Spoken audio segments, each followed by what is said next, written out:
Desmond found himself floating in the void, slowly watching the features of himself being erased. The sight of his arm vanishing plunged him into shock, or what he perceived as shock. Breathe, man. This has to be a dream. He screamed, but no sound emerged. Then came the terrifying realization of a crucial detail he hadn't considered. Am I breathing? Am I falling? How can this be real? In this moment, I feel nothing.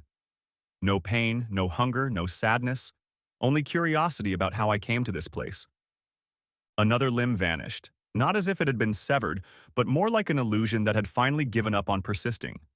Soon, his torso faded away, and with no point of reference, he believed he was just a head floating in the void. Yet he was not afraid. At this point, he accepted his fate. As he saw his cheek begin to dissolve, he attempted to close his eyes, but the lids had already shimmered out of existence. With no heart to race and no eyes to close, he was engulfed in a massive ray of light. In that moment, which could have lasted mere seconds or a lifetime, he understood one thing: welcome home. Desmond felt the pull of the universe surrounding him, a soft whisper that beckoned him closer, like a gentle tide drawing him back to the shore. The blinding ray of light that had engulfed him faded, replaced by a vast shimmering expanse of stars, colors swirling like paint on a cosmic canvas.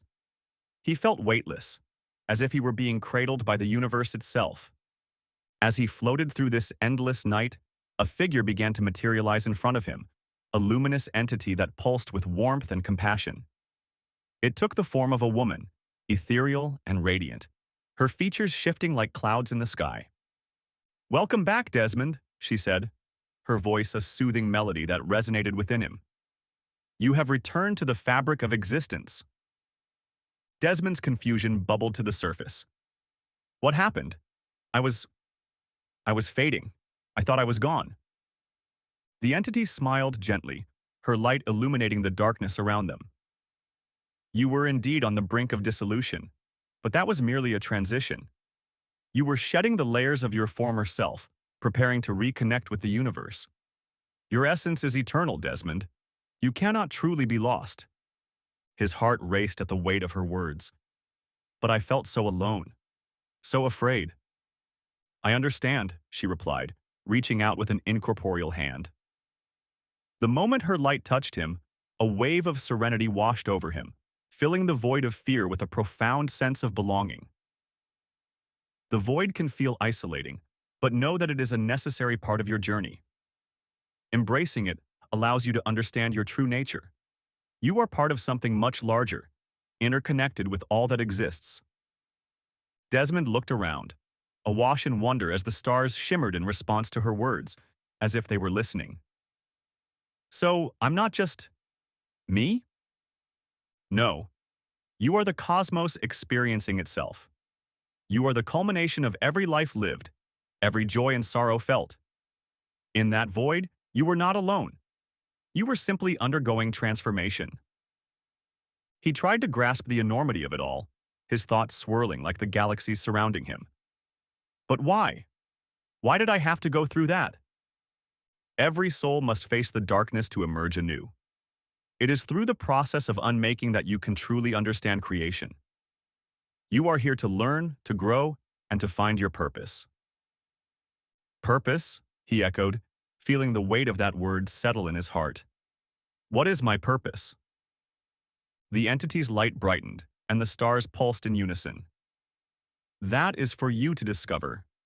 Your journey is yours alone, filled with choices and experiences that will shape who you become. Embrace the light and the dark. Both are essential to your path. As she spoke, visions began to unfold around him, snapshots of laughter, love, loss, and resilience, each a thread in the tapestry of existence. He felt a flicker of understanding, a thread connecting his past to his future. Will I always be guided? He asked, a mix of hope and uncertainty in his voice. Always, she assured him. I will be here, as will many others. You are never truly alone. Trust in the journey ahead and remember, every moment is a chance for growth. Desmond felt a warmth swell within him, an acceptance of his place in the cosmos. Thank you, he whispered, his heart brimming with gratitude. With a soft smile, the entity began to fade, merging back into the vibrant cosmos. Welcome home, Desmond. The universe awaits you. As she vanished, Desmond found himself enveloped in a radiant glow, the stars twinkling brighter than ever. He felt the universe breathe around him, a gentle reminder that he was part of something infinite, and as he began to move forward, he understood. This was only the beginning.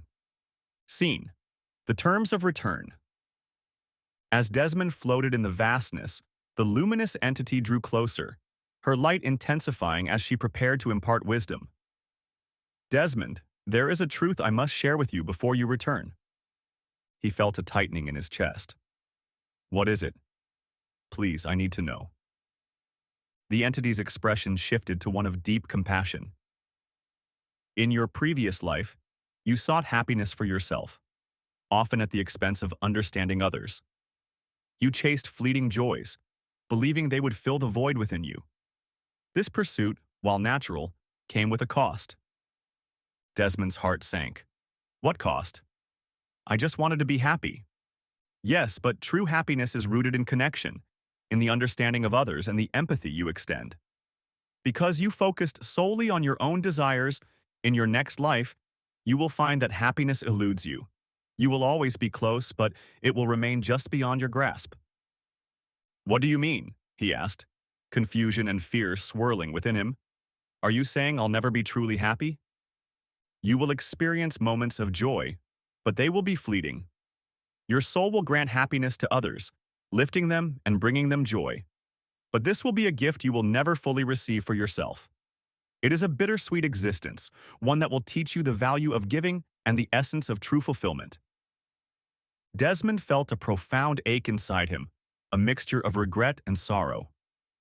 So, I'll be like a candle, lighting the way for others but never feeling its warmth myself? The entity nodded.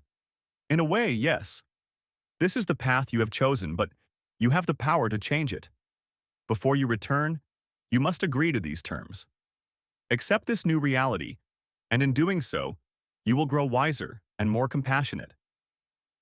Desmond floated in silence, grappling with the weight of her words. Is there no way to change it? To find my own happiness too? The path to true happiness is through understanding the joy of others. Only by experiencing life from their perspective can you begin to find fulfillment within yourself. Embrace this gift of giving, and it may lead you to deeper insights about your own heart. He took a deep breath, the enormity of the decision pressing down on him. If I agree to this, to live a life of guiding others to happiness, will I ever find my own? Not in the way you once sought it, but perhaps in a different, more profound manner. By helping others to discover their joy, you may discover a light within yourself, a flicker of happiness born from connection and love. Desmond's heart raced as he pondered. Could he accept such a fate? To be forever close to joy, yet never fully grasp it? Will I remember this? Will I know what I've agreed to? He asked, uncertainty lacing his voice. The memories of this conversation may fade, but the essence of your agreement will remain within you, guiding your choices. You will feel the pull toward kindness and connection, even if the reasons are not always clear. After a moment of silence, Desmond felt a warmth spreading through him, a sense of purpose emerging from the depths of his confusion. I want to help others. I see that now. I will agree to this. The entity smiled, her light radiating like the dawn. Then you are ready to return. Embrace the journey ahead, Desmond. Your soul is evolving, and in time, you may find that the happiness you seek is not found in possession, but in the love you share. As the cosmos swirled around him, Desmond felt a surge of determination. He was ready to embrace this new life, to become the beacon of light for others. In that moment, he understood that perhaps, through his own struggles, he could find a different kind of joy, one woven from the connections he would forge in the world ahead. With that realization, the light enveloped him once more, and he began his descent back into the tapestry of existence, prepared to illuminate the path for others, all the while discovering the depths of his own heart. Scene: the miracle of birth. You're doing fine, Sarah, the doctor said, his voice steady and reassuring as he leaned over her, peering under the gown. The room was a flurry of activity, bright lights casting a warm glow on the faces of the nurses bustling around. "You're so strong. Just one more big push for us." With a deep, shuddering breath, Sarah felt a rush of adrenaline coursing through her. She gritted her teeth, determination flooding her veins, and summoned every ounce of strength she could muster. The stirrups trembled beneath her as she pushed with all her might, her body straining against the wave of pain and pressure. "Ah, Wan Cha!" she cried out, her voice echoing in the sterile room, a primal sound that blended both effort and exhilaration. Time seemed to stretch as the doctor's hands moved with practiced precision. In an instant, the air shifted, and the world held its breath. A tiny form emerged, glistening and perfect. A baby girl, the culmination of months of hope and anticipation. The nurses swooped in like angels, taking turns to clean and examine the delicate child, their movements swift yet tender. Laughter and murmurs of delight danced in the air as they wrapped her snugly in a soft blanket, cooing at the miracle they had just witnessed. Sarah's heart raced as she laid back in the bed, her eyes wide with wonder, searching for a glimpse of her miracle. The world around her blurred as she strained to lock eyes with the tiny being, the weight of love and awe overwhelming her senses. This was her daughter, a piece of her heart made flesh, and in that moment, nothing else mattered. But as Sarah's excitement mingled with exhaustion, a sharp cramp rippled through her body, drawing her focus back. What she had thought were mere aftershocks of labor intensified. Panic fluttered in her chest, and before she could voice her concern, the doctor's voice rang out like a bell. "It looks like this is not over." His words hung heavy in the air, cutting through the joy of the moment. A few seconds later, the room was pierced by another cry, this one louder, more urgent. The unmistakable sound of life asserting itself once more filled the space, and Sarah's eyes widened in realization. The journey was not yet finished, and as the nurses hurried to prepare, a mixture of anticipation and fear swirled within her. She was not just bringing a life into the world, she was embarking on a new chapter, the pages of which were still unwritten, and she was ready to face whatever came next. Scene: Saturday mornings. The kitchen, though small and modest, bore the marks of a life lived and loved. Its once bright walls were now dulled by years of sunlight and the occasional splash of food, a testament to the many hurried mornings and late-night dinners it had witnessed. The cabinets, some with slightly worn handles, held mismatched dishes accumulated over time, plates and bowls that had survived the endless cycle of teenage clumsiness and the hurried cleanup after long shifts at the hospital. The stove, an old model Sarah had repaired more times than she could count, sizzled with the sound of pancakes cooking on its slightly uneven burners. The counters, chipped in places, still served as the center of countless meals prepared in a rush between work shifts, school events, and late-night talks over takeout. A faded drawing of a sun, colored with crayons by Max and Lily when they were 5, was still magnet-pinned to the fridge, curling at the edges but never replaced, a relic of a time when the future had felt so far away. Max and Lily sat at the worn wooden table, which had seen years of homework sprawled across it, arguments about curfews, and quiet conversations about growing up without their father. Its surface was scratched from countless art projects, school reports, and the occasional attempt at fixing something broken. Now it was laden with pancakes, a familiar weekend ritual that had stood the test of time, just like them. Max was taller now, his dark curls grown out, his shoulders broader. He slouched in his chair, as he always had, still tapping away on his phone, though his once small hands were now those of a young man. His face, though more mature, still held the traces of the boy who had once followed Sarah around the house, asking questions about everything.